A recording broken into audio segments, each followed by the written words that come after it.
우리가 살아가는 세상을 세간이라고도 하고요. 우리가 살아가는 세간을 이제 환경적인 살아가는 세간을 기세간이라고 그래요. 기세간. 이렇게 터 기자, 깃들 기자 해가지고 기세간이라고 그러는데요. 우리의 삶의 지형이나 환경을 아는 건 좀 알아야지 우리가 지혜로운 게 있어요. 어떤 사람이 이렇게 물가에 사는데 뭐 사람마다 능력이 있는 사람이 있죠. 이렇게 영가의 소리를 듣는가 봐. 진짜 그런지 아닌지. 영가의 소리를 듣는 사람의 말씀을 100%다 믿을 수는 없죠. 이제 그거는 사람의 말하고 똑같아요. 보살님이 나한테 말한 거를 내가 다른 사람에게 전해줄 때 100% 똑같게 전해주진 않거든요. 보살님 말씀하신 것을 내 식으로 생각해서 내 식을 또 다른 사람에게 전해줄 때는 또 잊어버려.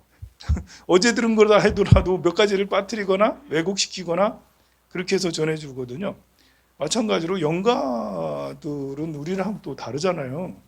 영가들이 대화하는 소리를 듣고 그거를 내가 영가들의 마음을 다 이해하고 그 소리를 다 이해해야 되는데 일단 들리지 않는 사람도 많고 들린다는 사람도 뭐 신빙성이 별로 떨어지고 또 그 사람이 얘기하는 것이 뭐 글쎄 뭐 그렇습니다. 하여간에 그 물가에 이렇게 어느 밤중에 영가들이 서로 얘기하는 얘기를 들었대요.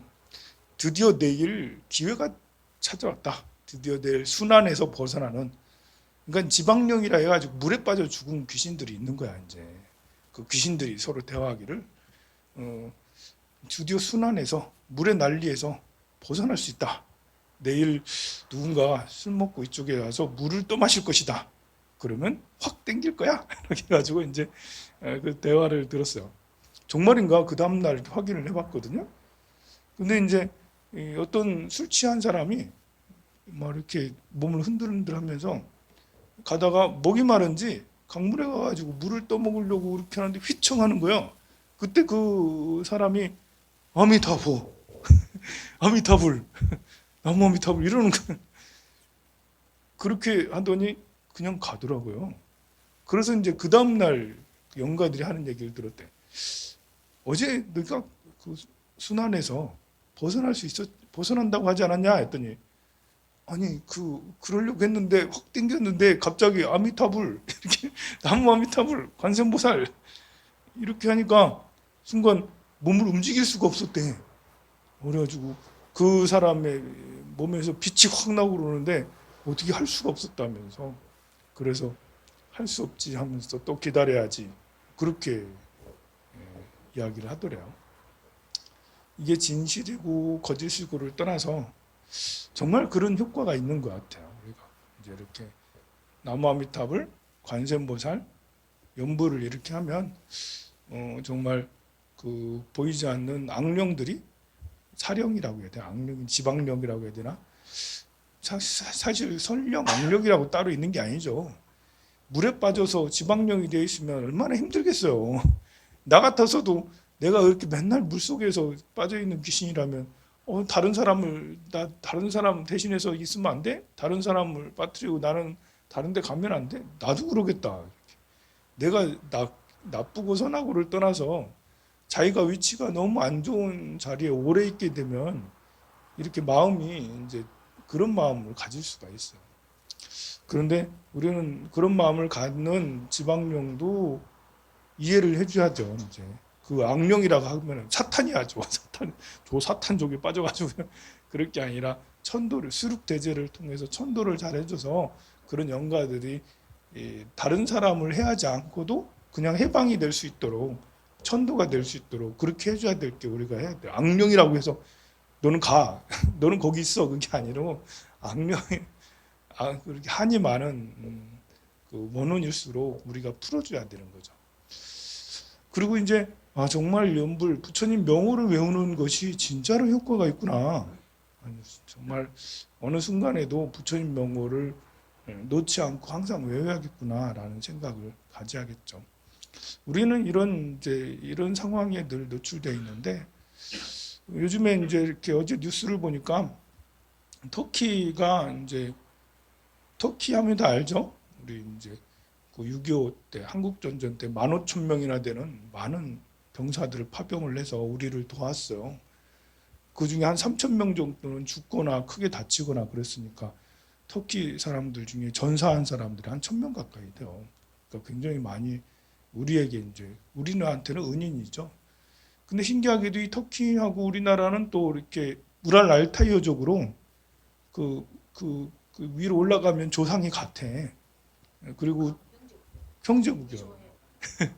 그런다대 되게 한국 사람을 좋아한다더라고. 우리는 터키 사람을 좋아하는지 안 하는지 뭐 아무 생각 없는데 짝사랑하는 것 같아. 그거는 교과서에도 그렇게 나온대. 이렇게 코리아하고 서로 형제국이고 막 그렇게 옛날 올라가면 또 이렇게 참전해서 살려줬다는 식으로 이렇게 해서 터키 사람들은 한국인들을 굉장히 좋아한다 하더라고요. 근데 이제 이 터키는 지형상 전 세계에서 가장 많은 지배를 당하거나 지배를 하거나 터키 본토는 뭐 그럴 수 있는데 그렇게 했던 뭐 역사의 그 어떤 드라마틱한 그 현장이 터키하고 이란 이쪽이거든요. 근데 거기에 이 쿠르드족이 있어요. 쿠르드족. 어제 뉴스는 터키가 쿠르드족에 진격하는 걸 이렇게 그 공격하는 걸 잠정적으로 며칠 만에 그만뒀다 이거거든요. 그런 건 뭐냐면 쿠르드족은 도대체 뭐냐? 민족과 국가, 민족과 국가가 따로 떨어져서 하나가 되면 좋겠죠. 우리는 한민족이니까 하나의 국가. 남과 북이 지금 갈라져 있었는데 그냥 같은 말을 쓰고 같은 얼굴을 하고 같은 생각을 가지고 있으니까 그냥 하나의 국가가 맞잖아. 그런데 남북이 갈려져 있잖아요. 그래도 이렇게 우리는 나라라도 갖고 있지. 쿠르드족은 한 전 세계적으로 한 3, 4천만 명 정도 돼요. 그리고 쿠르드족이 차지한 지역은 터키부터 이제 이라크까지 쭉 굉장히 넓은 지역에 쿠르드족이 살아요. 그런데 쿠르드라는 나라는 없잖아. 쿠르드족은 터키의 일부가 있고요. 이라크의 일부가 있고 시리아의 일부가 있어요. 이게 삼국에 걸쳐 있어. 이제 옛날 이제 영국, 프랑스 이런 데에서 독립을 시켜줄 때 제대로 독립을 시켜줘 쿠르드에 이렇게 나라를 하나 그냥 세워줬으면 좋을 텐데 그렇게 안 하고 분할됐어요. 그쪽 지역에서. 그러니까 태생적으로 이 쿠르드족은 태어나자마자 쿠르드족인데 이쪽 나라 저쪽 나라 그 세 개의 나라에 걸쳐 있고 나라도 없고 그 나라의 또 주류 정치가 될 수가 없죠. 이라크의 주류 정치인들이 쿠르드족이겠어요? 터키의 주로 정치조 하는 사람들이 쿠르드족이겠어요? 시리아도 마찬가지죠. 그러니 나라도 없는데 본인들이 속한 나라에서 차별받아. 이러면 어떻게 되겠어요? 내전이다, 전쟁이다, 독립전쟁이다. 무슨 어려움이 있어도 우리는 꼭 독립을 쟁취할 거야. 쿠르드족이 독립운동하고 독립투쟁을 무장투쟁을 하는 것은 마치 우리가 일제 식민지 치하에서 그 저 만주나 상해 중국 지역에 가서 무장투쟁을 하는 거랑 별반 다르지 않은 거죠. 그러니까 우리 세계적인 뉴스를 보면 쿠르드족은 나쁜 족이다. 그냥 듣기에 반군이다. 뭐 시리아 반군, 뭐 쿠르드 반군, 뭐 이렇게 예멘의 반군, 뭐 이런 반군하면 무조건 다 나쁘다고 그 생각하기 쉬운데 꼭 그렇지 않고요. 게다가 참 이런 건 안타까운 거예요. 태어났는데 나는 그런 민족이야. 난 태어났더니 일제 식민지 지하야. 그럼 참 그렇죠. 태어났더니 남과 북이 막 갈려 있고 서로 막 전투하려고 막 그러고 있어. 우리가 지금 그렇잖아요. 그러면 별로 참 그러니까 우리는 그런 기세간 상황에 우리는 끌려다니기가 쉬워요. 우리가 남과 북 대치 상황이니까 정치인들이 많이 활용하는 게 이념 정치라고요. 사실 대한민국은 하나인데 형제국인데 항상 서로 원수처럼 북한을 주적이다. 형과 동생이 서로 적이다. 이러면서 너는 적이야. 주적이야. 가까운 사람이 더해. 이제 가까운 사람하고 사이가 나쁘면 정말 원수가 돼. 터키는 멀잖아요. 멀어요. 우리만 좀 관심을 가지고 터키를 알고 터키에 대해서 터키인들을 우호적으로 생각하고 우리 정부에서 관광공사에서 그쪽으로 가가지고 우리 대한민국 사람들은 터키를 사랑합니다 라고 그렇게 하면 터키인들이 우리는 옛날부터 사랑했어요 이렇게 해가지고 그럼 서로 더 좋은 관계가 될 수가 있잖아요. 멀리 있는 사람은 정말 좋은 관계가 계속될 수 있을 것 같아요. 근데 가까이 있는 관계는 참 마음이 성숙하지 않으면 가까이 있는 사람끼리 다투기 쉽고요. 원수가 되기 쉬워요. 마음이 이렇게 성숙해서 그 중에 가까이 있는 한 명이 골치 아프면 나머지가 전부 다 원수가 되는 거거든요. 설사 한 명이 또라이라 하더라도 뭐 남한이 또라이인지 북한이 또라이인지 모르겠어요. 우리 남한이 볼 때는 북한이 또라이, 북한이 볼 때는 남한이 또라이겠죠. 어느 한쪽이 또라이라 하더라도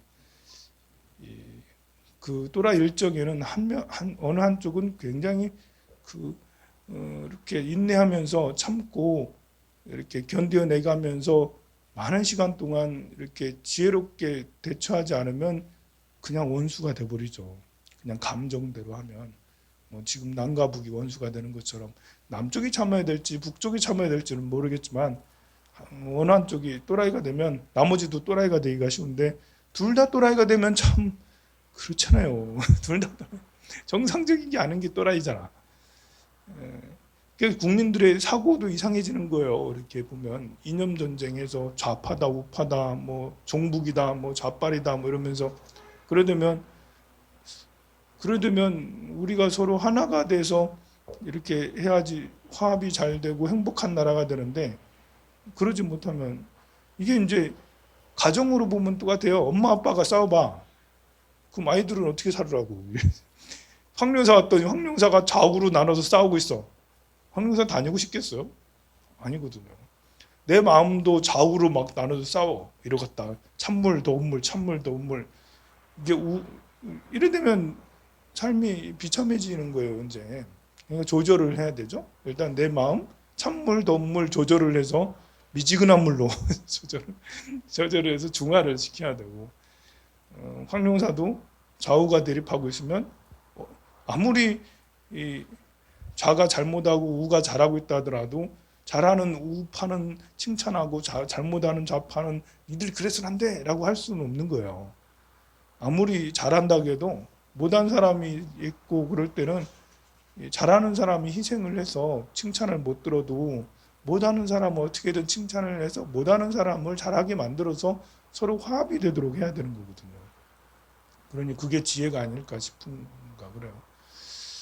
쿠르드족의 그런 삶이라는 게 참 나는 그쪽 세계를 여행해 보진 않았고 살아보진 않았지만 멀리 있는 우리로서는 가히 짐작컨대 참 사람들이 고생을 많이 하면서 살겠구나. 중동 지역이 워낙 척박한 지역인데 척박한 데다가 또 나라도 없이 그렇게 민족주의가 없으면 상관이 없지만 민족주의가 있으면 굉장히 힘들지 않겠나. 우리나라도 역시 이런 좌우 대립, 이념 대립 때문에 온 나라가 시끄럽고 그런데 우리만이라도 우리 불자들만이라도 서로 비판하기보다는 서로 보듬어주고 서로 안아주고 한국당이든 민주당이든 아니면 북한이든 남한이든 뭐 이렇게 문재인 대통령이든 박근혜 대통령이든 잘못한 것은 지적을 해야 되겠지만 서로 우리 같은 한 민족으로서 서로 끌어안고 하나가 되면 좋겠어요. 공부해야 되는데 시간이 다 가버려서 그래도 한 글자라도 봐야지. 비유하건대 64페이지 여섯 번째 줄 가령 어떤 사람이 가는 터럭 하나를 100으로 나누어 그 하나의 터럭으로 광대한 바닷물을 한 번 적신다면 얼마나 되겠느냐. 그리고 그 털 끝에 적신 물과 큰 바닷물과 어느 것이 더 많겠느냐. 당연히 뭐 이제 그 산수나 말로서 능히 헤아릴 수가 없다. 그 크기는 그와 같이 목건령 같은 이들이 수없이 모여 백천마랑 나이타에 오랜 세월을 두고 헤아릴 수 있는 수는 오히려 털끝에 묻은 한 방울의 물과 같고 아미타불에 처음 법회에 모인 성문과 보살들의 수는 큰 바닷물과 같아서 헤아릴 수 없다. 그러니까 아미타 부처님의 모인 회상, 모인 사람들의 지혜와 수명 이런 것은 현재 우리 그 목건련 같은 대성자가 10대 성자 중에 가장 상수제자인 목건련의 그야말로 털끝만한 물방울밖에 되지 않는다. 이제 큰 바다와 이렇게 비유를 했어요.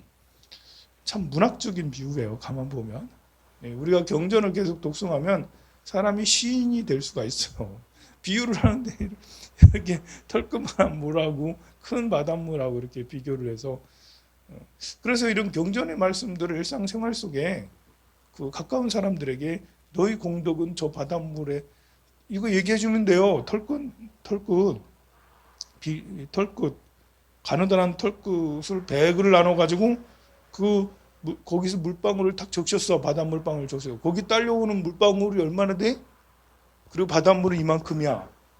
아, 난 널 이만큼이나 좋아해. 이 털끝만한 거랑 이 비교할 수가 없어. 라면서 일상생활 속에서도 그런 거를 이용을 한다면 말하는 나도 지혜로워지고 듣는 사람도 괜히 기분이 좋아지잖아. 이 털끝을 10개로 쭉 나눠가지고 그 중에 100으로 쭉 나눠서 그 중에 한 방울. 정말 작잖아요. 근데 온 세상에 바다는 엄청나게 많아요. 세상에 여러 사람 많지만 나는 너를 더 이 바닷물만큼 사랑해. 다른 사람은 이 털끝에 물밖에 되지 않아. 네가 최고야. 알아? 아들한테도 딸한테도 옆에 있는 도반한테도 그렇게 얘기를 하고 경전에 보니까 그런 신묘한 말씀도 있더라 라고 그렇게 얘기를 해주세요. 마치도록 하겠습니다. 선물하세요.